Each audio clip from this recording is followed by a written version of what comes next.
మరి అఖండ దీపం ఎవరిదండి? దీనికి కూడా ఉంది. యజ్ఞం చేసేటప్పుడు యజ్ఞం చేసే యజమాని ఉంటాడే, యజ్ఞవాటిక వదిలిపెట్టి రాత్రిళ్ళు బయటికి పోకూడదు. రాత్రి అక్కడే నిద్రపోవాలి. ఎప్పుడైతే నిద్రపోతున్నారో రాక్షసులు వచ్చి వాడిని చంపుతారు. అందుకని ఈ పెద్ద మనిషి ఒక దీపాన్ని వెలిగిస్తాడు. అది అఖండ దీపము.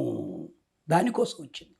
ఆరకూడదని వెలిగిస్తూ మాట అంటాడు, అగ్నే వ్రతపతే త్వం వయం సుమందిషీమై త్వం సుజాగృహి రాక్షసానాం అపహత్యయి. ఏమయ్యా, మేము నిద్రపోతామయ్యా కాసేపు పొద్దురు దాకాను, నువ్వు మాత్రం నిద్రపోకే. ఎందుకోసం? రాక్షసులు వస్తే వాడిని చంపాలి.